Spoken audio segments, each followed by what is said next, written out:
Good day to you. Thank you guys for joining the broadcast today.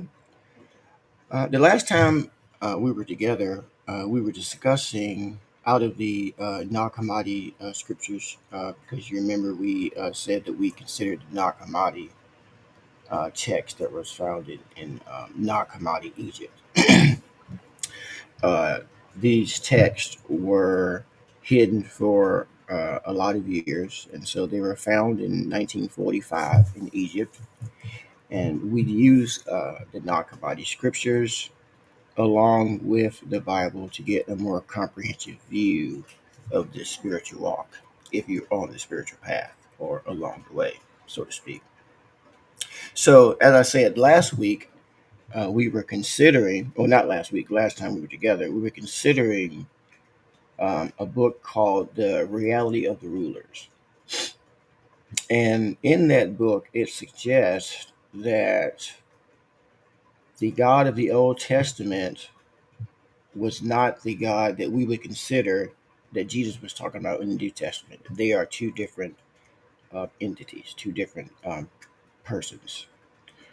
Uh, the God of the Old Testament that created the creator of this material universe, we saw in the nature of the rulers that this guy, they considered this guy not to be the God of the universe, the God of the all supreme creator.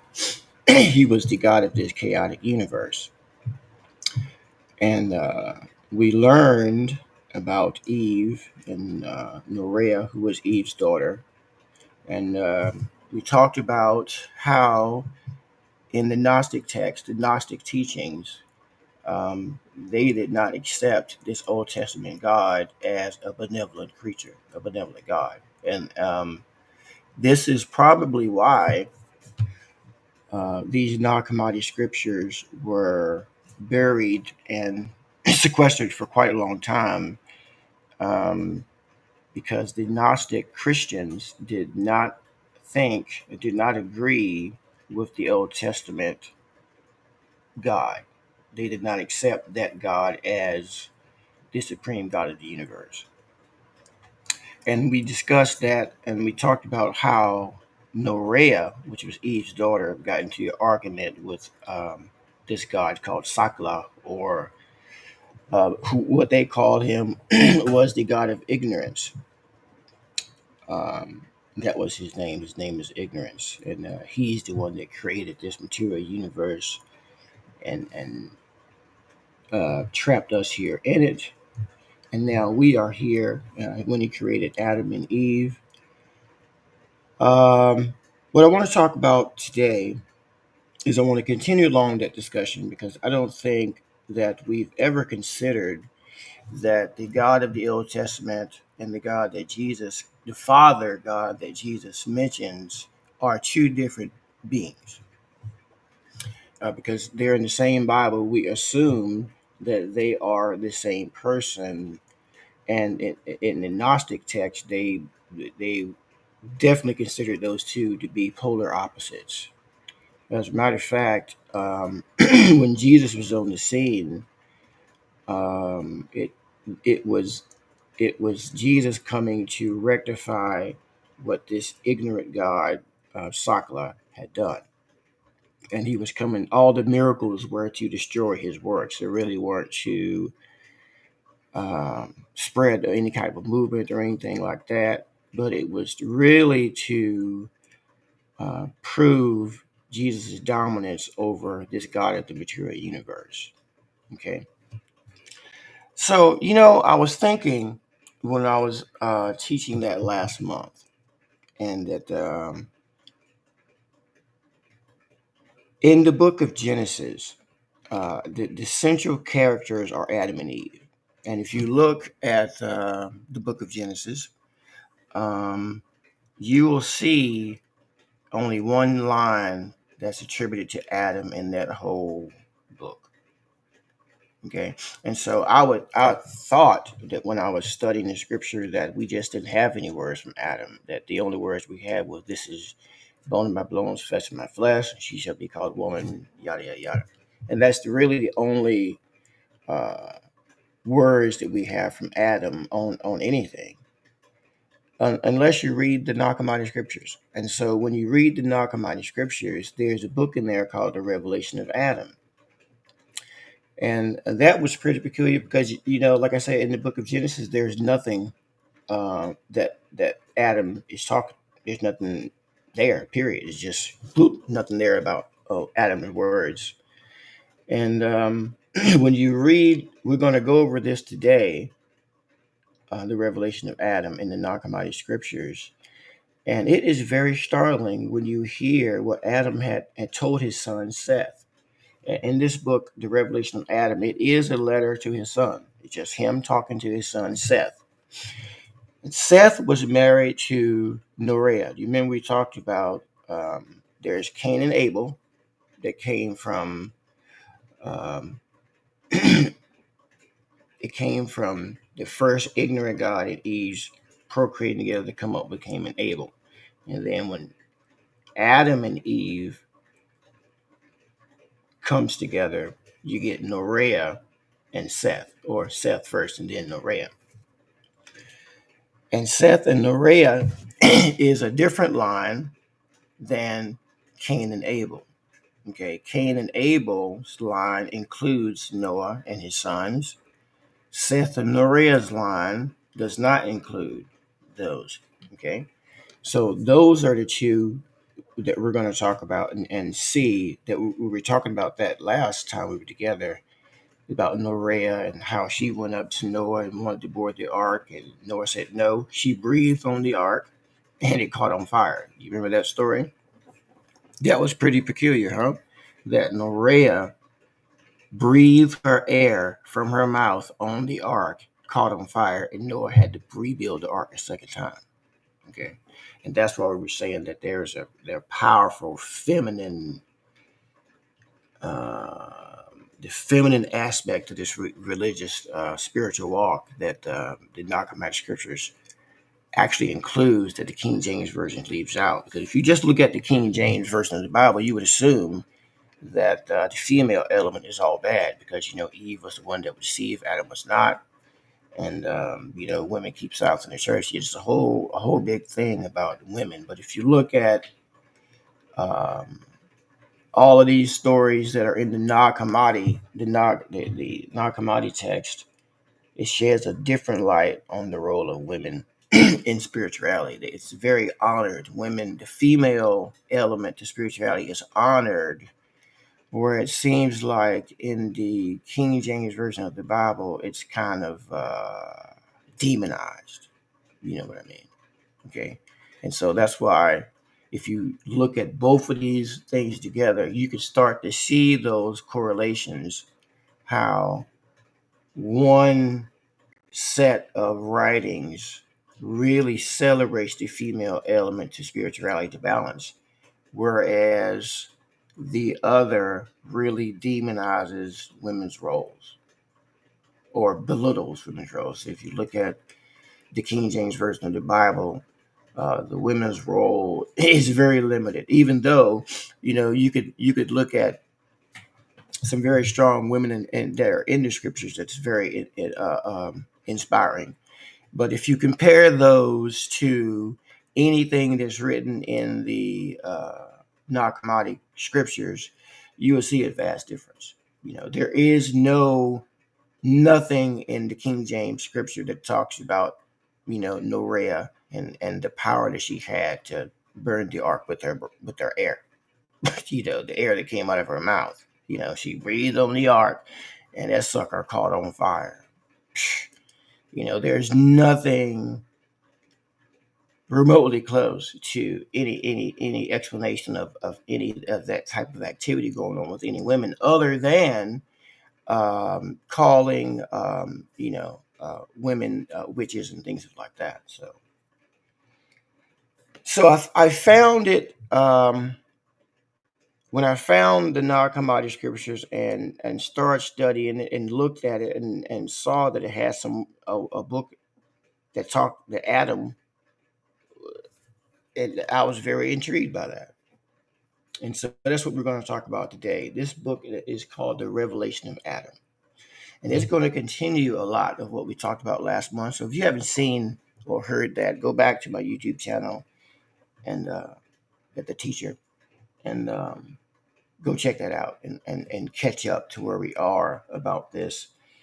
Um, because I want you to be able to see what the Gnostic Christians, their viewpoint on this Old Testament God who was called ignorance. I want you to see what they thought. I want you to hear Adam's words. I want you to hear what Adam had to say. Now, if you knew that that was out there, wouldn't you want to know what Adam had to say? I mean, he is the first one that was created. So wouldn't we want to hear? It's just like I was wondering why we didn't want to hear what Mary Magdalene had to say. You know, she was the first one that saw Jesus alive. Why wouldn't we want to know what she said? I want to know what she said. She's the first one that saw him alive. You know, she eyewitness. I want to know. Okay, so this book is called The Revelation of Adam, and it's going to be a lot of reading because when you're studying these Nag Hammadi scriptures, they're very short. It's not like uh, every one of them. Like the Revelation of Adam is about 8 pages, but they're power packed. Just like the Book of Mary Magdalene is only a couple of chapters, but in those couple of chapters, it's whoo, like it says, what is the sin of the world? And Jesus says there is no sin. And whoa, so that's it's a lot in these. It's a lot of power packed in a short amount of words, and so that's why it's very cool to study something like this. All right, so this is the revelation of Adam from the Nag Hammadi scriptures, and it says the revelation of Adam to Seth, his son. The revelation of Adam taught his son Seth in the 700th year, and he said, "Listen to my words, my son Seth. Now, after God created me out of earth along with your mother Eve, I went about with her in a glory that she beheld in the eternal realm we had come from. She instructed me in the knowledge of the eternal God. We resembled the great eternal angels, for we were superior to the God who had created us, and the powers with him whom we did not know." Okay, so remember last month we said that the God that created us is not the person that Jesus talked about. It's talking about our Father which art in heaven. The Old Testament God that created us was this God that Adam is talking about right here. So he said, listen to what it says at first. It says, remember I said, and when I talked about you guys on Resurrection Sunday, that we came here from the eternal realm to work out our life's karma. So that's why we're here. We came from the eternal realm. Okay. So Adam just said to his son that I went about with her in the glory that we beheld in the eternal realm before we got here. Okay. The eternal realm that we had come from. Then it says, she instructed me in the knowledge of the eternal God. And so this is how you see the difference between the Nag Hammadi and the King James Bible. In the Nag Hammadi, last month we were talking about the serpent was actually the instructor, the female instructor. You said in the last month I said that the serpent that was talking to Adam and Eve was the female instructor. But if you read the King James version of the Bible, the serpent is the devil. And that could be further from the truth, because if you look at any culture that is native culture, the serpent winding up the spine is always a sign of wisdom. You can look that up. The serpent is wisdom. It is the female element to spirituality. So that's how you see the difference. So Adam told his son that it was Eve that instructed him in the knowledge of the eternal God, the one. Okay. So if you look at the King James Version of the Bible, you would see how the Bible blames Eve for, pretty much everything, right? And so Adam says, she instructed me in the knowledge of the eternal God.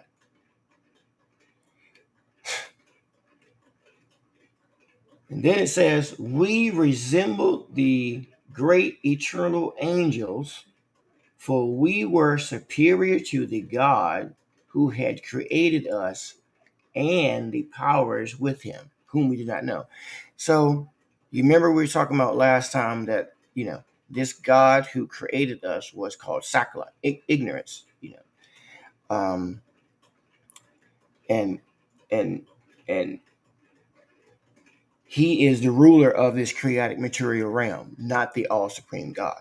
And that's the way the Gnostic Christians saw this dialogue playing out. Okay. And so that's what Adam told his son. So Adam told his son that we were superiors to the God that created us. Did you hear that? Okay. So first of all, Eve was the one that told and instructed Adam about the eternal creator, of this whole cosmos, the eternal God. Okay. So she was the instructor of Adam.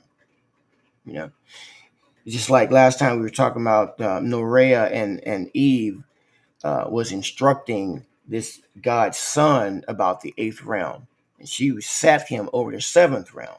Okay. Eve and Norea sat him over the seventh realm. That it was amazing. Go look at the video and get that from last month. You got to go back if so you can catch up with this. Okay, so Adam told his son that we resembled the great angels that stood before the eternal powers of heaven. You say we resembled the great eternal angels in the eternal realm, for we were superior to the God who had created us. Herein lies the problem. Herein lies why we have so many issues and problems. And you'll see that. You see. Now, it says, God, the ruler of the realms and the powers, angrily divided us. So you remember when I said before that before we were androgynous being, male and female work together. Adam and Eve were one being. One being. Male and female together. It was one being. And Adam told his son Seth that God, the ruler of this realms, angrily divided us. In anger. The reason why we are separate beings today, the reason why we are not andromorphic beings, male and female, is because we were angrily divided in the very beginning. Angrily, okay? Then we became two beings, and the glory in our hearts departed from your mother Eve and me, as did the previous knowledge that breathed in us. Notice that word knowledge comes twice. Okay, that's what Gnostic means, that salvation comes through gnosis, knowledge. Okay, so you hear that word twice already. Okay, the glory fled from us and entered another great eon and another great generation. It was not from this present eon from which your mother Eve and I derive that knowledge came. Gnosis, knowledge, again, that knowledge came. Rather, Knowledge, gnosis, knowledge entered the seed of great eternal beings. For this reason, I myself have called you by the name of that human who is the seed of the great generation, or from whom it comes. Now, if you understand anything about that, that's talking about Seth, Jesus. Seth and Jesus is the same lineage. Okay, so you see that how you see that? Okay, knowledge. She mentions knowledge there 3 times. Salvation comes through knowledge. To the Gnostic Christian, salvation comes through knowledge. The more you know your inner self, the more you connect with the knowledge within, the God within, the Christos within, the more salvation comes. Okay, so that's what that was. Okay, says the glory fifth must enter that knowledge must. Okay, left even, and then we learn from then on. We learn about mortal things like human beings. Listen, then we came to recognize the God who had created us, for his powers were not foreign to us. Listen to this. We served him in fear and subservience. After that, we grew dim in our minds. Now, I want you to take a look at the Old Testament and look at how we have been shaped and molded in our minds. Because if you look at the Old Testament, you can see how everyone that served God out of, because he has a mighty hand. I serve you with your mighty hand. And they served God in fear and subservience. Everybody in the Old Testament were called servants of God, right? Servants of God, not children, but servants. Now, this is why you can see how the Gnostic Christians saw this God as the evil one, not the good guy. Okay, we're going to get to why he sent the flood, and then you understand about the Tower of Babel, because this guy was trying to eliminate this seed here. His you'll see it because it's a lot of reading, but you'll see. But this God was trying to eliminate this seed, the seed of Seth, through Jesus Christ, not the one that came through Cain and Abel. Cain and Abel is a different line. That line is the line from that God and Eve, the demiurge and Eve together, from the thought of procreation. That we'll get there, and you'll see that how it's in the thought of procreation. But as we continue on this story, you can see that Adam told his son that the reasons why their minds grew dim is because they were serving this God through fear and subservience. So serving through fear, we served him in fear and subservience. The beginning of knowledge is the fear of the Lord. Fear of the Lord is the beginning of knowledge, right? So fear is ingrained throughout the whole Old Testament structure. That's how it just is. If you read it and study it, fear, you know, having to worship and bow down and worship and serve this God out of fear of retaliation. I have to live this way or else. I have to live this way or I'm going to be gotten by this God, you know.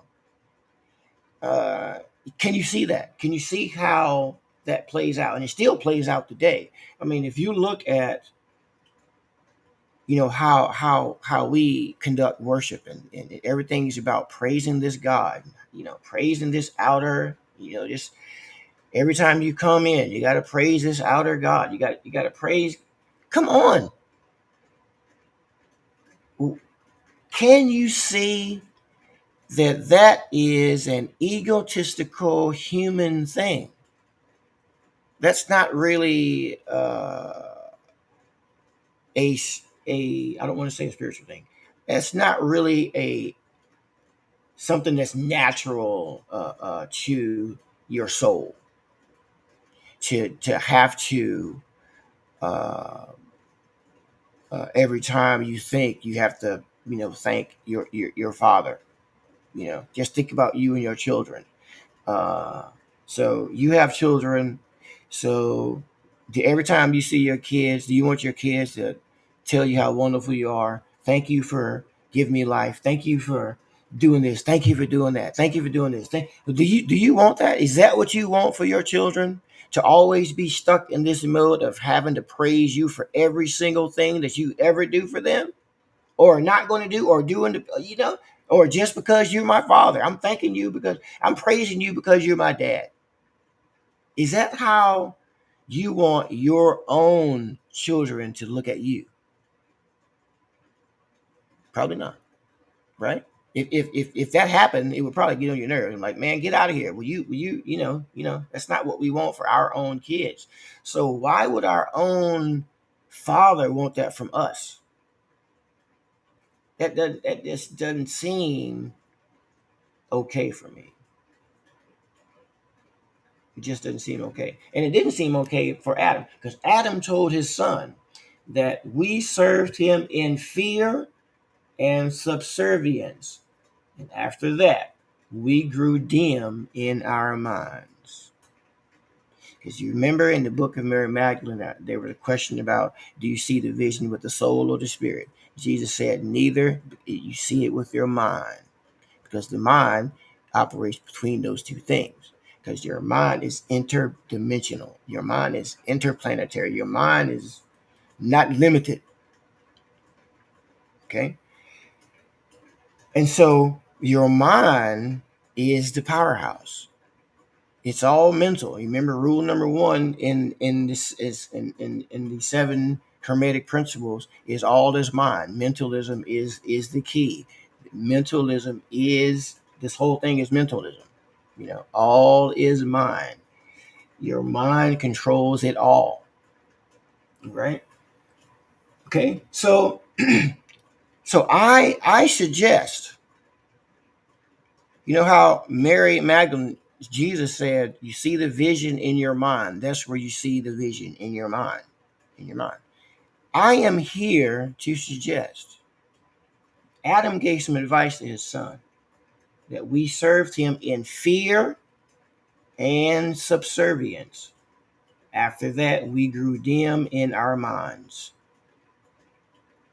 because that's where the power is, in your mind. So the more you serve in fear and subservience, the dimmer your mind gets and the less power you have available. Do you see that? Do you see that?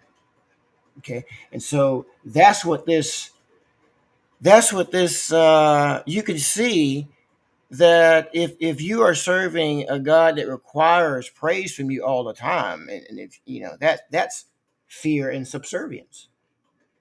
Subservience. Praise. That's you subservience. That's what that is, guys. That's what that is. When you are operating in the mode of I can't do this out of fear of going to hell, or that's serving out of fear. Um, you know, thinking of you and this being that's all supreme in the sky, and you serve out of you serve. That's dimming your mind. That's what Adam told his son, that this behavior is dimming your mind. And you might say that it's strengthening your spirit, but Jesus said you see the vision in your mind. So the mind is what needs to be exercised and made and freed. The mind, not the spirit, because we if just go back and look at the videos and think about the difference between the mind and the spirit. We've already discussed that, so I don't want to go back down that road.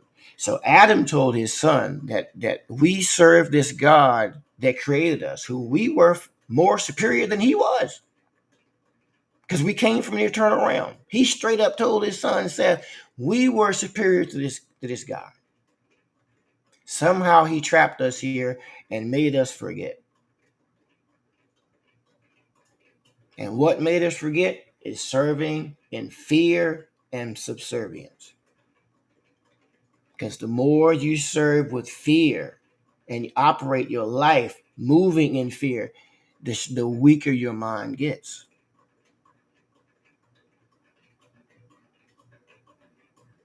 Okay? You see, can you see that? Okay. So if we operate in terms of this relationship that we have with the Father as a subservient type of relationship, that dims your mind. And that's not what we need. Okay, so I'm gonna keep on reading. So we established a few things so far, right? We established that Eve instructed Adam in the things of the eternal God. We established the fact that this God that created us, we were initially androgynous beings, male and female together. He angrily divided us. And the reason why he angrily divided us is because we partake of knowledge, you know. He angrily divided us. All right, so let's keep reading and see what else Adam said to his son Seth. He says, I was asleep in the thought of my mind, and I saw in front of me three persons whose appearance I could not recognize, since they were not from the powers of the God who created us. So there are three beings that came from the eternal realm where he came from that he forgot.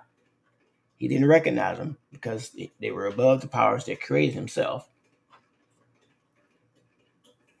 He saw those three persons. I could not recognize them since they were not from the powers of the God who created us. They surpassed, then it says, glory, saying to me, Adam, arise from the sleep of death and hear about the eternal realm and the seed of that human to whom life has come, who came from your partner Eve and you. When I heard these words from these great persons standing before me, Eve and I sighed in our hearts. Then the God that created us said, Adam, why are you both sighing in your hearts? Don't you know it is I that, okay, that it is I that created you and gave and breathed into you the spirit of life so that you might become a living soul? Our eyes became dim. Then the God who created us a son from himself and your mother Eve, listen to this, in the thought of procreation. Now, good God Almighty. So, you remember I said last month that Cain and Abel's line comes from the procreation of this God and Eve. Well, the shadow that Eve created. Eve created a shadow, and her shadow self and this God created Cain and Abel. Her shadow self created Cain and Abel. Now, after that, we were saying, my wife and I were talking about this lesson, and we were saying, you see, that makes total sense, because in order for you to progress along your spiritual uh, way, you have to do the shadow work on your own self. That shadow work is work that we all must do because it's a part of us. You know, it's a part of all of us. The shadow parts, the deepest, darkest parts of the being, is all a part of. It's still there, and we have to deal with it, right? And so that's what shadow work. That's where shadow work comes in, because Eve created a shadow, and then it says the thought your mother Eve in the thought of procreation. The thought of procreation. That's what I want to briefly discuss because we are destined as a human race to go back to where we used to be as a race. We have we have gone backwards instead of going forwards along the spiritual path. Because if you look at what Adam said to his wife, he says, "Our son came from the thought of procreation from that God and your mother Eve." Okay, so in other words, that procreation back then came from the thought of these beings together, not how we do it now, not how we procreate now. See, we procreate now just the same as animals, but before we could procreate through the thought, because that's how.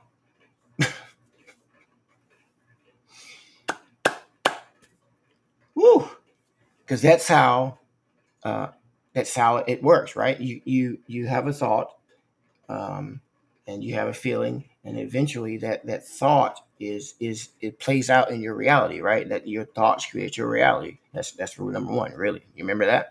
Your thoughts create your reality, right?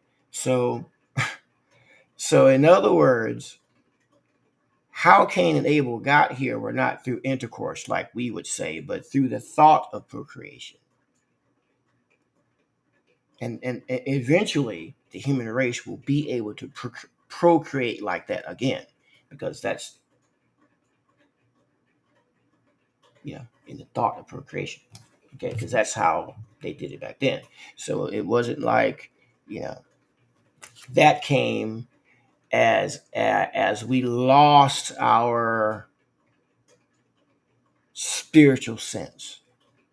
We lost the glory. As you heard them say, they lost their glory. Their minds grew dim. So if your mind is growing dim, you cannot have the thought. You can't procreate by thought. You see that? All right. All right. So listen to this. Listen to this. The thought of procreation. I felt a sweet desire for your mother. The power of our eternal knowledge was gone. That's that word again. The power of our knowledge. The power of our eternal knowledge. See, that's what brings salvation. The knowledge. The power of our eternal knowledge was gone, and weakness overtook us, and the days of our life became few. And I realized I had come under the authority of death. Okay? So did you hear what Adam told his son? He says the power of our eternal knowledge was gone, and weakness overtook us. Okay, so the people you see now, we're nowhere compared to what we should be, because knowledge was taken. As I said, the Crusades started wiping out a wealth of knowledge that we should have been way more advanced as a spiritual species than where we are right now. We should be a lot more advanced, but we regressed. But knowledge was X'd out. Okay. He said, I had realized I had come under the authority of death. How did you become under the authority of death? By losing your knowledge and serving in fear and subservience. Because when you do, your mind grows dim. Okay? You see that? He said, he became under the authority of death.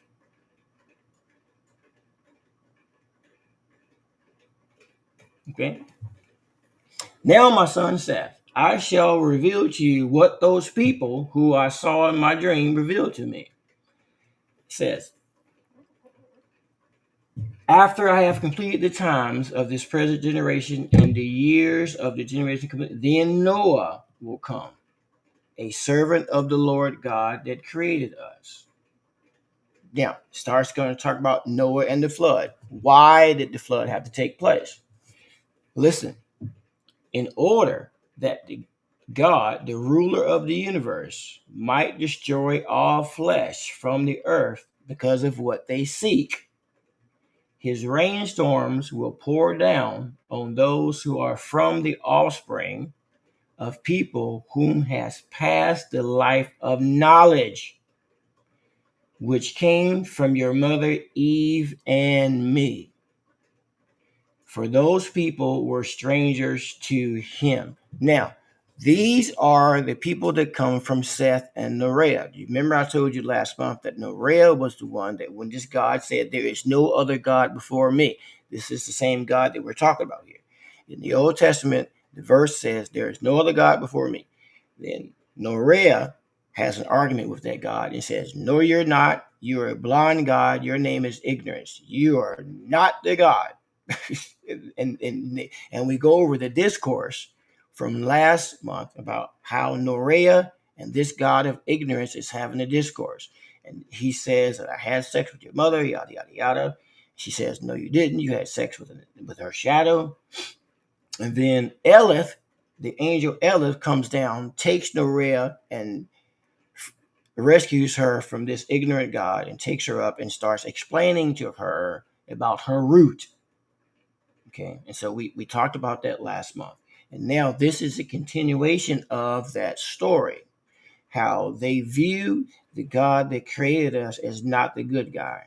Okay, so now Adam is telling his son Seth that there's a flood coming. Noah is coming.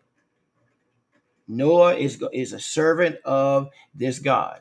Okay, you and your wife Norea, who's your half sister, you and Norea did not fall for that.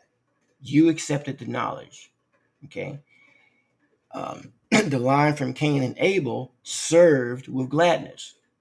And you'll see that as we keep reading.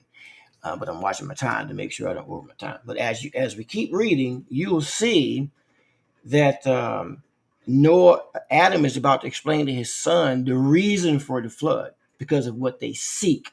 What they sought was this. They were trying to stop the seed that was coming from Seth, Noah, and stop that whole generation from reproducing. So they were going to kill all flesh just to make sure that the offspring of Seth and Noah would never be born. That was the whole purpose of these floods. That's why Adam is telling Seth, hey, this is what's going to happen. So Adam is foretelling and telling his son what's going to go down, right? And don't you find this all startling that none of this is in the book of Genesis? None of it. It's like Adam said nothing but this is bone of my bones, flesh of my flesh. You better call me. That's all he said. But if you look at this, man, it's totally different.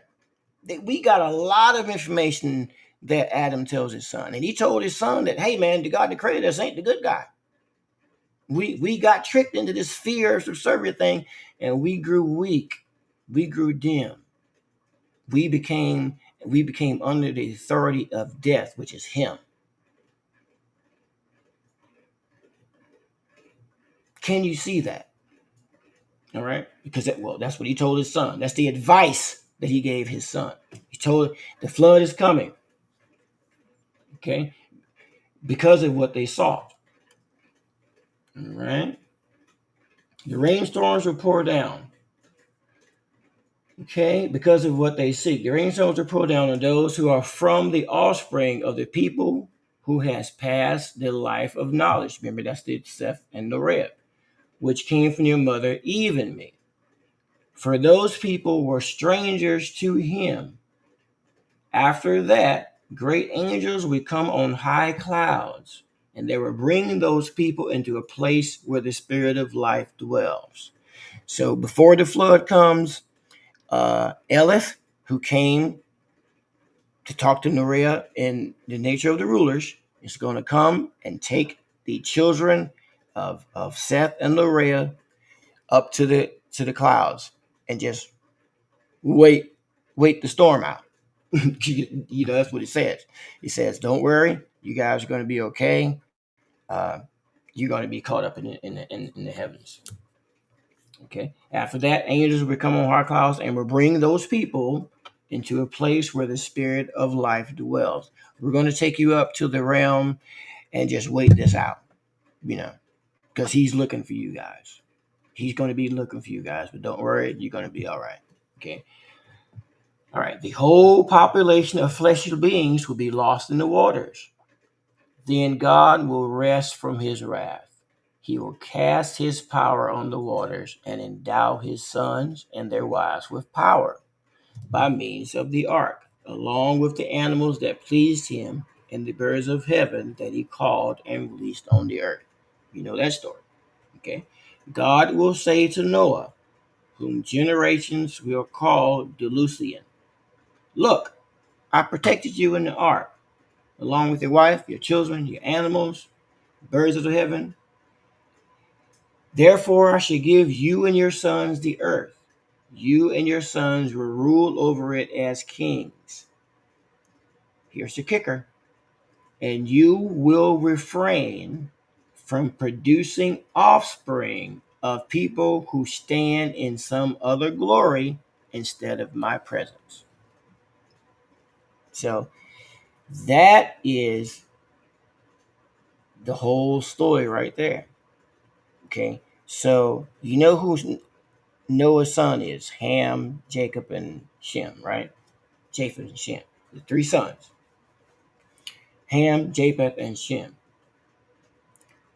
So this God who flooded everything, who caused the flood, because he was looking for these people who would not serve him, who Noah said, "No, you're not the one. Damn you." She said, if you read the reality, she said, "Damn you, you blind son of a gun."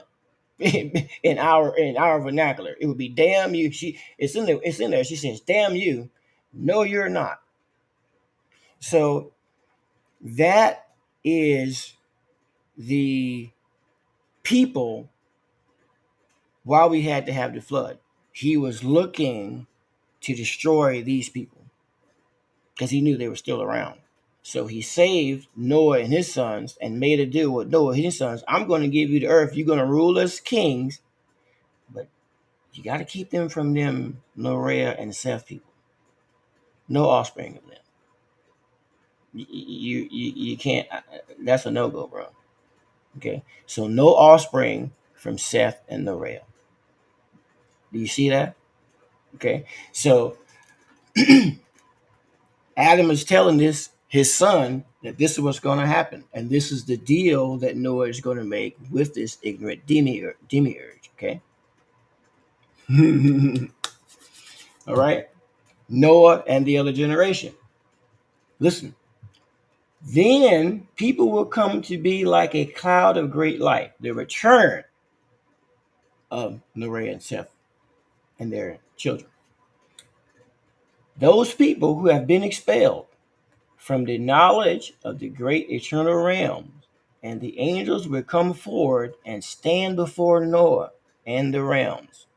Here comes the showdown. God will say to Noah, "Why have you ignored what I told you? You have created another generation so that you might bring contempt upon my power." Noah will say, "I testify before the might of your arm." You see that? You understand how in the Old Testament saying, "By your mighty might and your holy arm," you see that? Serving through fear, your mighty hand. Okay? Listen. Ooh. "Why have you know what I told you? You creating a generation that might bring attention to them." Noah will say, "I testify before the might of your arm that the generation of these people did not come from me or my sons. Knowledge, and that's all it says because that's what it says, and it has something missing. So knowledge, those people will be brought into a land they deserve, and a holy dwelling place will be built for them. And they will be called by that name and live there 600 years in knowledge of incorruptibility, and angels of great light will be with them. And they will have no improper thought in their hearts, only knowledge of God. So this is the generation of people that this God was trying to destroy. He did not destroy, but was taken up to heaven and come back and was more people. And he confronts Noah, and these people, the angel says, these people deserve some land. They're going to get it. And we're going to continue this story. No, we're going to keep going for right now. Let's keep going. All right. So the deal that God, ignorance, the demon urge, made with Noah was that you and your sons are going to have this land, but you cannot mix with Seth and Noah and their children. You can't do that. All right. So then Noah would divide the entire earth among his sons, Ham, Japheth, and Shem. He would say to them, my sons, listen to my words. Look, I have divided the earth among you, but serve God in fear and subservience all the days of your life. And you heard that when Adam said we serve God with fear and subservience, and then our minds grew dim. So you can see how every generation of people that serve this God out of fear and subservience, how their mind can grow dim. So every generation loses strength of mind that continues along this path. Every generation loses more of the strength of your mind the longer we follow this path. Can you see that? All right. So, but serve God with fear and subservience all the days of your life, and do not let your offspring turn away from the face of God, the ruler of the universe. Then Shem, the son of Noah, will say, my offspring will be pleasing before you in your power. Seal it with your strong hand, and fear and commandment. Do you see that? Fear and commandment, your strong hand. Serving God out of fear of the service, you're going to grow dim. Your mind's going to grow dim. Okay? None of the offspring that have come from me will turn away from you and your God, the ruler of the universe, but will serve in humility and fear within the limits of their perception. Do you see that? Well, that's going to be all the reading. But man,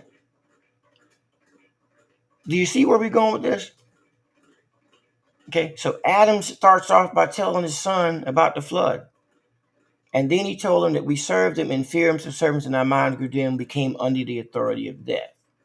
And you remember I was talking about the Resurrection Sunday, how when Jesus came to this earth, he was saying that that's what he came to redeem us from, that this cycle of life and death, that we could eventually stop this reincarnation path because of what he did. If he came to destroy death by bringing us out of the authority from under death.